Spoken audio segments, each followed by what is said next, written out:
il m'a parlé avec Michel, je suis retournée me coucher. Et j'ai fait un rêve.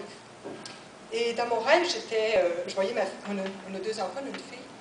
Et notre fille, il y avait des gens qui s'approchaient d'elle, puis ils disaient à Annie-Claude, prends ça, prends ça. Et puis, Annie-Claude, elle ne voulait pas prendre. C'était un panier bleu, mais peu importe. Elle ne voulait pas l'avoir. Puis moi, je m'en suis mêlée. Puis j'ai dit, elle ne veut pas. J'ai dit, c'est comme avec Dieu. On n'accepte pas toujours qu'est-ce qu'il veut nous donner. Fait que là, je me suis rendormie. Et puis, je me suis réveillée à 10h07.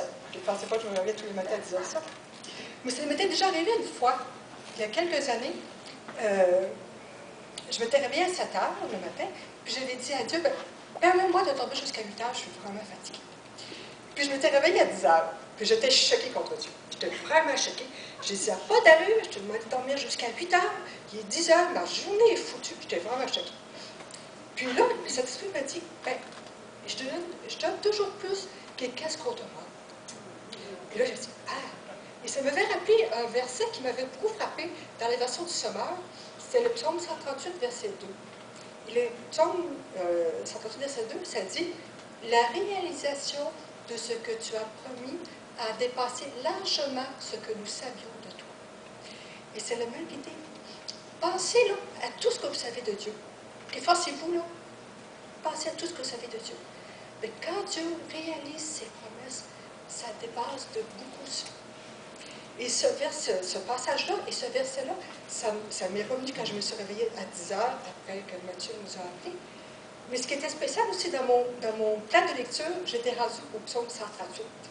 C'était vraiment ça. Et moi, que j'ai pris le rêve pour moi, que je devais accepter tout ce que Dieu voulait me donner. Mais je vous le donne, je vous le partage, et je vous encourage. Je ne savais pas exactement où Michel faisait avec son message, mais je crois que c'est la même idée. De ne pas fixer les yeux sur vous, de ne pas fixer les yeux sur votre humanité, sur vos limites, mais de regarder Dieu et dire à Dieu, OK, des fois c'est un peu risqué d'aller avec Dieu dans le sens, pas risqué, c'est dans le sens, c'est la vraie vie. Si vous voulez vivre la vraie vie qui vaut vraiment la peine, moi en tout cas, j'en reviens pas de mon Dieu, comme c'est tellement différent de ce que je connaissais de lui, bien là que je le connais, embarquez avec Dieu. Acceptez ce qu'il veut vous donner. Et vous allez être surpris. Vous allez être surpris, c'est la vraie vie.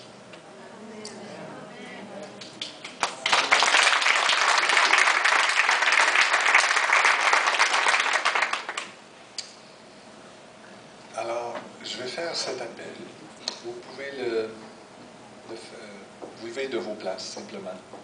Ceux qui veulent vraiment mettre le Seigneur en premier. Je vous encourage à vous lever pour vous montrer à Dieu votre engagement. Et on va prier pour vous. Après la cérémonie également, Diane et moi, on aurait à cœur de prier pour ceux qui voudraient individuellement, surtout si vous cherchez votre place dans le corps de Christ. On aimerait prier pour vous. Alléluia, Seigneur. Alors, je vais prier pour vous.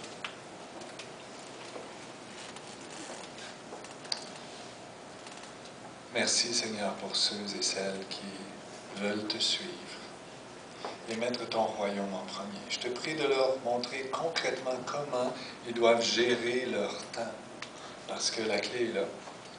Gérer leur temps, gérer leur budget pour être disponible. C'est très concret. Et je te prie qu'on soit concret pour toi. Je te prie qu'on puisse vraiment mettre du temps à part pour toi. Et toi, Seigneur, dans cette alliance, je te prie que tu te révèles à eux, que tu rouvres les cieux pour dire qui tu es. Montre-leur ton amour, Seigneur. Construis l'identité de ces personnes afin qu'ils sachent qu'ils ne sont pas des moins que rien, mais au contraire des citoyens du royaume. Des gens qui règnent avec le Christ et en Christ.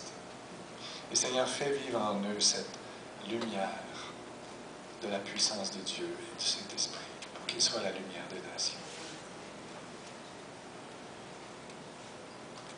Merci Seigneur pour ces gens qui s'avancent d'un cœur ouvert. Nous comptons sur toi.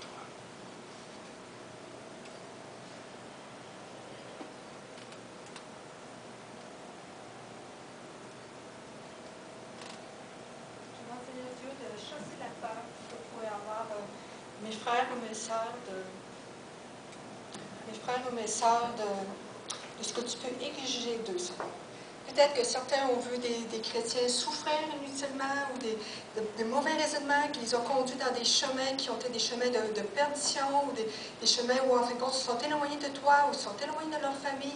Mais Seigneur, on veut vraiment te connaître tel que tu es et on veut te donner notre vie pour pouvoir vraiment te servir. Vraiment, Seigneur. Enlève la peur, enlève les craintes. Donne juste la liberté d'accueillir ce que tu veux nous donner, Seigneur. Tu es un Dieu qui est bon, ta fidélité est bonne, c'est ce que tu nous dis dans ta parole et on te croit.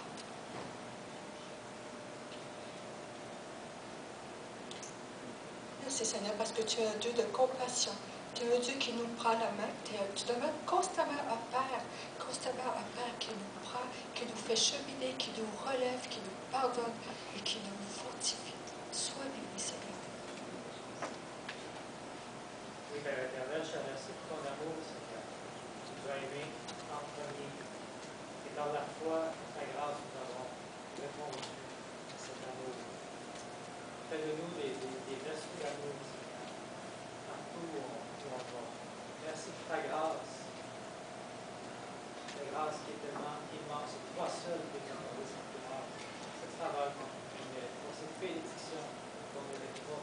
Mais grâce au sang de Jésus, on peut s'approcher de toi et obtenir, recevoir cette grâce, ces faveurs, ces bénédictions. Merci surtout pour ton pardon, Seigneur. Merci pour le sang de Jésus. Merci pour ta miséricorde, pour cette bonté que tu manifestes envers tes enfants en toute occasion. Et merci pour cette paix qui découle de ce que tu as à nous donner. La prière est que cette assemblée ici, Seigneur, puisse marcher dans la paix, dans la joie et dans la force de ta présence, jour après jour. Nous te remercions pour tes provisions, Seigneur. Et nous voulons recevoir ce qu'il y a de mieux pour nous, ton Église, pour le corps de Christ. Ajoute, Seigneur, à cette Église des âmes sauvées, des âmes repentantes,